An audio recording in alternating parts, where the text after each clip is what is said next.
إنه حديث عهد بربه. He says this rain has just been created by Allah. It's fresh. I want it to touch my body. Now, some sophisticated, intelligent person might say, oh, the rain falls from the clouds. It's just, evaporation of the the water and whatever, and it goes up, and through the condensation process, it just falls as rain. It didn't just come from Allah. But okay, you're trapped in a small physical frame. That's how Allah creates. That's how Allah creates. So this has just been created. This has just been created. That's the process of creation as we are able to have access to it. But there's a hidden side of it that you don't see and you don't know. So again, these things that we take for granted, all these things mentioned, in each one of them there's a sign telling us something about Allah. Telling you that. But the thing is, humans have this habit of taking things for granted. When something runs regularly, you expect it. And you think it's autonomous. You think it's doing it on its own. You think it's doing it on its own. Like for example, let's say you take the bus to work every day. And the bus comes at 7 o'clock, sharp. 7 a.m. sharp. Right? You take it for granted. Like let's say you live 2 minutes, like it takes you 2 minutes to walk to the bus stop from your house. So every day you leave the house 3 minutes to 7. And you go there for 1 minute, then the bus is here, and you take the bus. You don't question that. You don't question that. And then one day you go to the bus stop, and it's 7:10, 7:15, 7:30, and the bus has not come yet. You get upset. Why? Because it's supposed to be there. It's supposed to be there.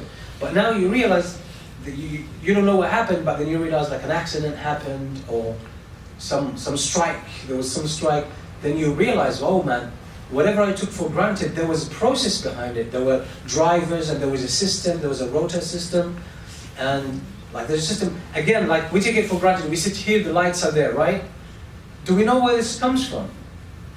Electricity. Where does electricity come from? There are hundreds of people working to get the lights to turn. And we take that for granted. We don't think about it. We don't think about it because that is coming through a power station. Power station, there are people who designed it, put it together, and there are people who maintain it, and there are people who operate it and keep it working. And the working shifts 24 hours, taking shifts to make sure you get electricity 24/7. You think, electricity it just comes to your house. Like you take it for granted. But you don't realize the work that goes in the background. Okay, so the power station, where does that power come from? Well, it comes through generators, power generators. Could be turbines, it could be, through the falls, whatever. And that took people to think about how to generate it and figure out the idea of how to generate electricity through the motion of rivers or wind or whatever. And then to be able to come up with wires in order to transport it. And there are still people working on all of this, by the way. So if these people go on a strike, you're not going to have electricity. You're not going to have heat here. You take it for granted. Oh, come to the masjid, it must be warm.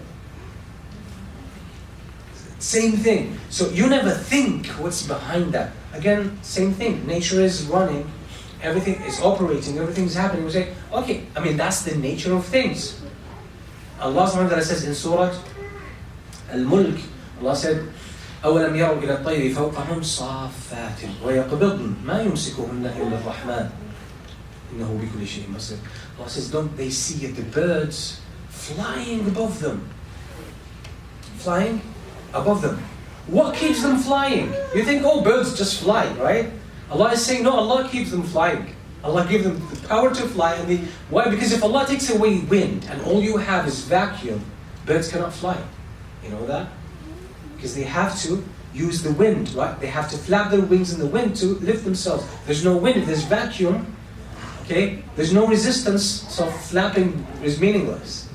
Like if you take a bird, if you happen to take a bird to the space and provide it with oxygen mask, and let it fly in the let's say in space, it's going to flap, but it's not going to move. That would give it no motion. Why? Because we take the fact that there's air for granted. We take it for granted. Again, we don't realize Allah put it there. Allah says, إِنَّ اللَّهَ يُمْسِكُ السَّمَاءَ أَن تَقَعَ عَلَى الْأَرْضِ إِلَّا بِإِذْنِهِ. Allah subhanahu wa ta'ala holds the skies not to fall and collapse on the earth. We think, oh, but the sky is above. Like, what would make it fall?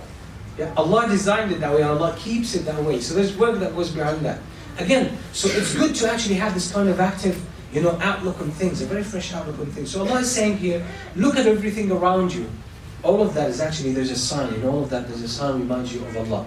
Then Allah is saying, after that, وَمِنَ النَّاسِ مَن يَتَّخِذُ مِن دُونِ اللَّهِ أَنْدَادًا يُحِبُّونَهُمْ كَحُبِّ اللَّهِ وَالَّذِينَ آمَنُوا أَشَدُّ حُبًّا لِلَّهِ وَلَوْ يَرَى الَّذِينَ ظَلَمُوا إِذْ يَرَوْنَ الْعَذَابَ أَنَّ الْقُوَّةَ لِلَّهِ جَمِيعًا وَأَنَّ اللَّهَ شَدِيدُ الْعَذَابِ إِذْ تَبَرَّأَ الَّذِينَ اتُّبِعُوا مِنَ الَّذِينَ اتَّبَعُوا وَرَأَوُا الْعَذَابَ وَتَقَطَّعَتْ بِهِمُ الْأَسْبَابُ وَقَالَ الَّذِينَ اتَّبَعُوا لَوْ أَنَّ لَنَا كَرَّةً فَنَتَبَرَّأَ مِنْهُمْ كَمَا تَبَرَّؤُوا مِنَّا كَذَلِكَ يُرِيهِمُ اللَّهُ أَعْمَالَهُمْ حَسَرَاتٍ عَلَيْهِمْ وَمَا هُمْ بِخَارِجِينَ مِنَ النَّارِ. This causes you to think. Allah says here, still after all these signs, there are some who take others as gods, equal. They love them as they should love Allah, but the true believers love Allah even more.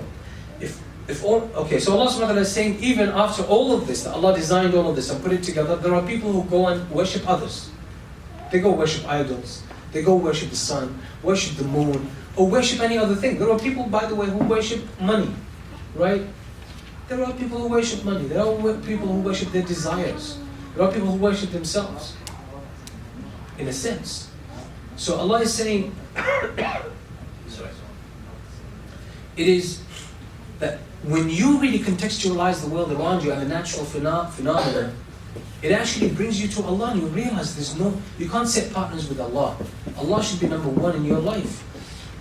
So Allah is saying there are people who actually set partners along with Allah, and they love them, as they love Allah even more. But Allah is saying the believers, because they are the ones who remain on their human nature, they love Allah more. They love Allah more. That's the highest form of love. Then Allah subhanahu wa ta'ala says here about the end of the people who will not be true to Allah. Those who will not be true to Allah subhanahu wa ta'ala. Allah is saying about them.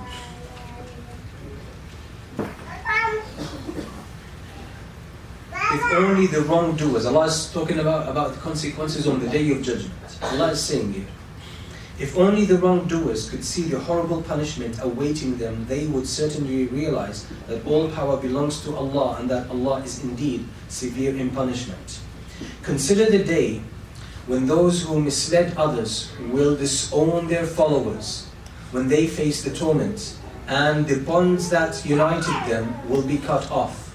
The misled, the ones who were fooled, the misled followers will cry, if only we could have a second chance, we would disown them as they disowned us. And so Allah will make them remorseful, regretful and sorry for themselves of their misdeeds, and they will never be able to leave the fire. So on the day of judgment, there are those, because by the way, there are leaders and there are followers. There are leaders and followers. There are leaders who lead others away from Allah because they're influential.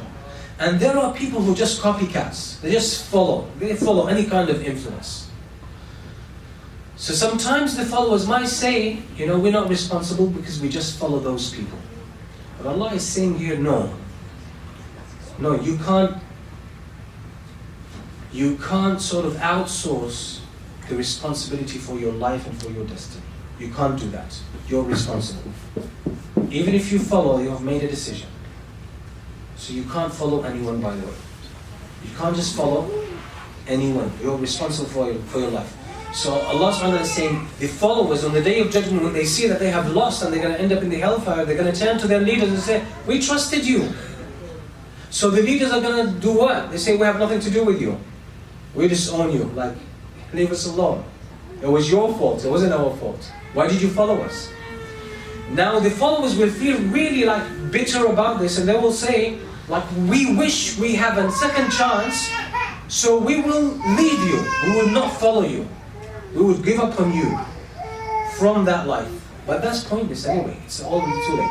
But then they would see the punishment, and they know they're actually going to end up in this punishment, and they will not come out of the hellfire. So this is why humans in this world, you have to make your choices carefully. You really have to be on top of your decision-making process. You have to take your life seriously. Now Allah subhanahu wa ta'ala addresses the humanity.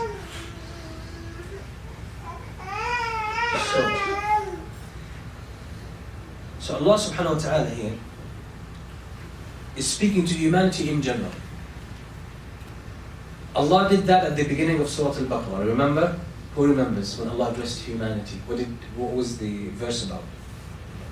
What did Allah say at the beginning? Yes. The cow, the verse about like how the people they like question Allah's like powers, like with the guy that got killed, and then they asked like which cow and all that. No, that's another one. But we're talking about when Allah addressed humanity. Allah said, "O humanity, O humans, O people, Ya ayyuhan nas." At the beginning of Surah Al-Baqarah, we said this is the core message of the Quran. Allah is presenting it clear. What did Allah say to humans? That's really what the whole summary of what Allah wants from humanity. Allah says, Ya ayyuhan nas, u'budu rabbakum alladhi khalaqakum walladhina min qablikum la'allakum tattaqun. O humans, worship your Lord who created you and the ones who came before you so that you may attain taqwa. Remember, we said that's the core message of the whole Quran. It's presented right at the beginning of Surah Al-Baqarah. So clear, Allah lays it out so clear. There's no, like you don't have to dig for it, it's so clear. Allah presents it straightforward, in a very straightforward fashion. Allah here again addresses, for the second time, addresses humans. Allah says, Ya ayyuhan nas. Allah says the same now. Allah's going to repeat this message, but now it's going to be a bit more contextualized. So Allah says, Ya ayyuhan nas, وَكُلُوا مِمَّا فِي الْأَرْضِ حَلَالًا طَيِّبًا وَلَا تَتَّبِعُوا خُطُوَاتِ الشَّيْطَانِ إِنَّهُ لَكُمْ عَدُوٌّ مُبِينٌ إِنَّمَا يَأْمُرُكُمْ بِالسُّوءِ وَالْفَحْشَاءِ وَأَن تَقُولُوا عَلَى اللَّهِ مَا لَا تَعْلَمُونَ. So Allah is saying, O humanity, eat from what is lawful and good on the earth, and do not follow Satan's footsteps. So Allah is saying, you are here on earth, enjoy, eat. Whatever we have put there for you, use it, eat it, consume it, enjoy it. But do not follow the footsteps of shaitan. And Allah here is telling us something about shaitan. That shaitan has an incremental process. Shaitan doesn't come to you and he says, hey, go drink alcohol. Rarely does shaitan come to you and say this. Rarely shaitan comes and says, hey, hate your brother. Shaitan doesn't approach you this way. Why? Because it's a long shot. He knows. How does he approach you? How does he approach you? He takes a situation where your brother got something, you didn't get it.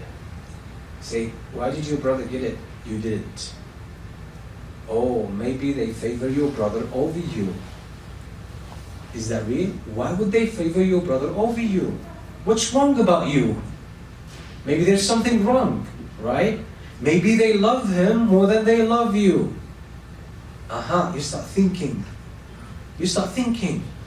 Well, really? So when you think about that, you start to bring back memories and recollections about situations. Oh yeah, that's why. Like the other day, like my brother did this and that and no one said nothing. But when I did it, I was punished. Right?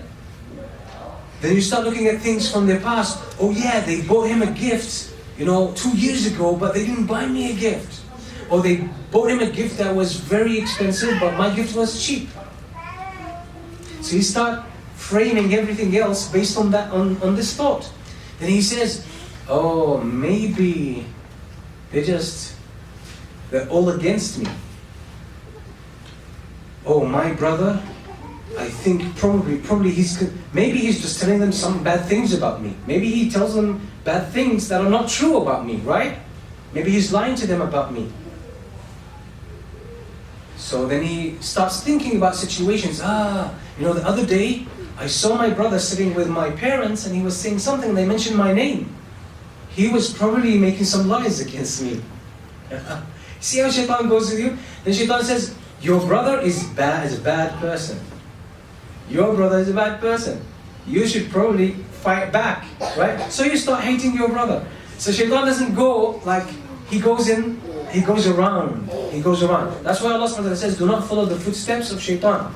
So Allah is saying, enjoy whatever is halal and good for you on this earth, but do not follow the footsteps of shaitan. So you have to be careful. Shaitan is very creepy in that sense. Shaitan is very creepy. He's not going to come to you, as we said, and say straight, do something good.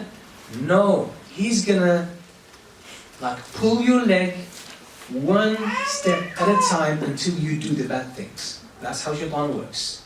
So it's hard to deal with shaitan, and he can outsmart you if you're not careful.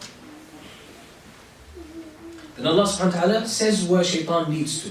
Like all the work of shaitan, what does it lead to? Allah says, إِنَّمَا يَأْمُرُكُمْ بِالسُّوءِ وَالْفَحْشَاءِ وَأَن تَقُولُوا عَلَى اللَّهِ مَا لَا تَعْلَمُونَ. Allah says, He only incites you to commit evil and indecency and to claim against Allah what you do not know. To say bad things about Allah. What can you say? Like what bad things can you say about Allah? Bad things you can say about Allah is that He's not the only God, there are other gods. Bad things people say about Allah is that He has a son. When He's the creator of the heavens and the earth, He doesn't have sons. Or what you can say is that Allah allows injustice and He doesn't help, weak people. That's inappropriate. Because Allah knows what's happening and Allah is allowing this to happen for a reason. Allah is going to give everyone their right. If you think Allah subhanahu wa ta'ala does not help good ones, again that's a bad thought. It's an incomplete thought and thus it's bad. So shaitan, throws that at you. He makes you think about all these things in this way. Then Allah subhanahu wa ta'ala explains, I'm going to go here a little bit faster, about the arguments of these people of the pagans. And by the way, you're going to argue with you can argue with people and you're going to probably hear similar kind of arguments.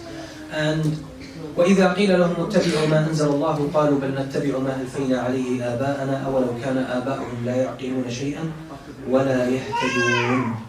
Okay, and when it is said to them, follow what Allah has revealed, they say, no, we follow what we found our fathers and forefathers upon.